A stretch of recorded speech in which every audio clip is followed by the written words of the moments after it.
What's good, everyone? Today I'm going to be reviewing All Hallows Eve.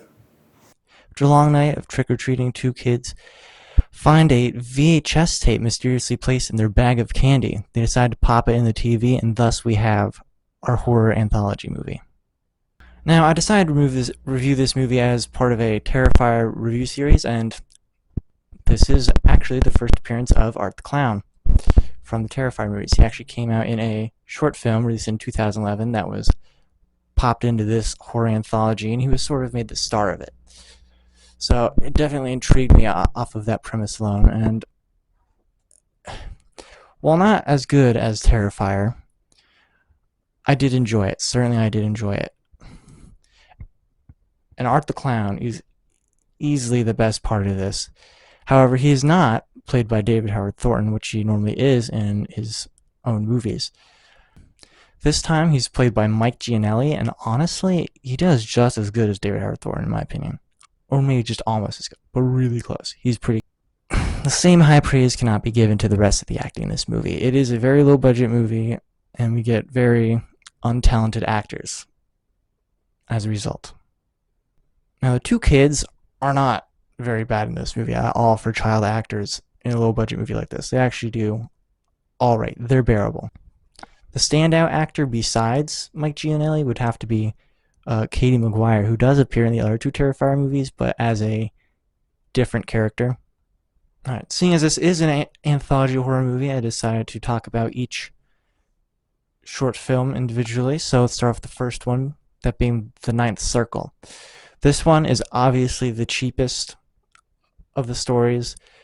It came out way before the other two, with a much lower budget, I'm sure. The Art the Clown costume looks like you could have gotten it at Spirit Halloween, but Art the Clown is still pretty good in this. Still, probably not the best part of this particular one, honestly. There's a part in the second half of it, the main part, that's actually pretty scary, despite how cheap it looks.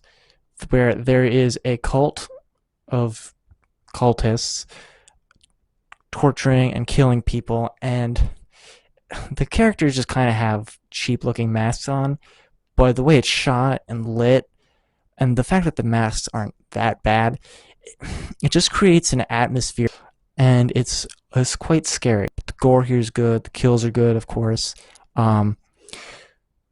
Despite being the cheapest looking one, despite having the most obviously a baby doll instead of a real baby in a movie I've ever seen.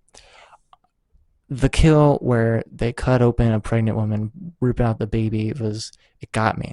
Most out of this movie, out of Terrifier, it was like disgusting.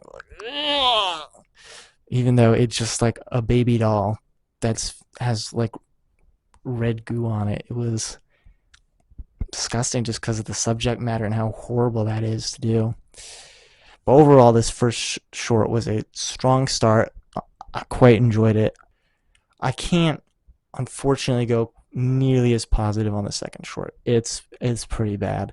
It's a home invasion story with an alien, which, okay, doesn't sound too bad, if not a little generic.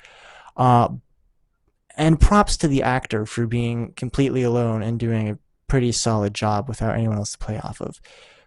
But there just wasn't enough here to warrant an entire short film.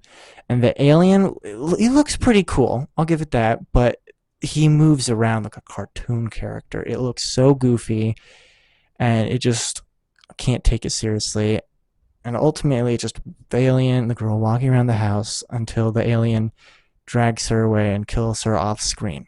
Just complete letdown. And this short film takes the weird direction of trying to incorporate Art the Clown as part of a through line through the whole movie, because it's completely absent from this part. And you're like, well, we gotta have Art the Clown in our Art the Clown movie. And so there's this part at the beginning of the episode where she's like, oh, my husband painted this creepy face he saw in a dream, and I covered up because I can't stand looking at it. I'm like, what's this about? And it doesn't come up again until the last 2 seconds of the short. where the cover gets peeled off and you see, it's Art the Clown's face, and it is literally the poster of the movie. It was like the hugest letdown ever. And just kind of like, why? Why did you do that? Why? I don't understand. So this short is a big negative, bad, don't like it. Cool alien costume, that's it. Now, the last short film in All Hallows Eve is basically Terrifier Light. It's a slasher film. Art the Clown in his more modern costume that doesn't look like he could have gone in at Spirit Halloween. And he's just going around killing people, chasing down whoever our main character is. And of course, the kills are quality as usual for a Terrifier film. Not as good as the actual Terrifier films, but still solid for what it is. The most remarkable one, though, that stuck with me is Art pulling out a Glock and just shooting a guy. Just like, I don't care about you. Get out of my way. I'm here for you, main character. You. And he pulls out a Glock and just shoots him. Bang. I just thought that was really funny. I was just like, most slashers don't use guns, and this guy just has a backup one just in case.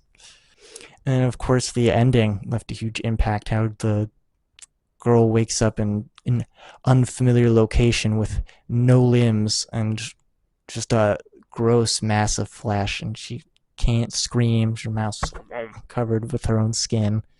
It's just a terrible, horrifying part.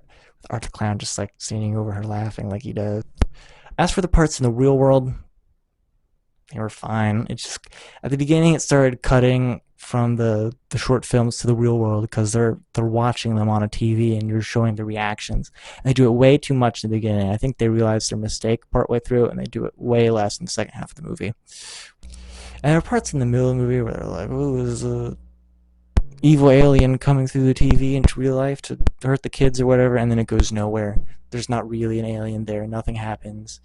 So it's just kind of weird that they threw that in there at the middle. But at the end, Art like comes out of the TV. It's like he's standing behind the TV, like inside of it, looking out at the babysitter character, and just the way it's done is the best I've ever seen of a character looking from the inside out of a TV. Not that you see that very often, but it was definitely the best I've ever seen. It looked the most real, most like someone was actually looking at you from inside your TV, and it was actually really creepy, especially part and due to the performance of Mike Gianelli as Art the Clown, doing as good as he did. And then, of course, he uses his magic powers to escape from the TV realm out of his magic VHS to go upstairs and kill the children. And they're like the most fake mannequin heads you've ever seen. But that's not really what you're there for. You're there to see Art the Clown just laughing without any sound, just and it's so despicable while the babysitter's just there in absolute despair and he's just laughing at her, and then credits roll. It's over. One final negative I want to bring up real quick is that the audio quality on this movie is absolutely atrocious, like unacceptably so. Like, I understand it's a cheap movie, but I don't understand how you get a microphone that makes things sound the way they did in this movie. It was awful at times. Most of the time, it was awful. For my final score, I'll probably give it a 6 out of 10. It was a solid movie. Definitely some things that held it back, as I've previously mentioned. But there's definitely it has its high highs that are really up there. That I quite enjoyed. I wasn't bored by this movie except for maybe in the second short film.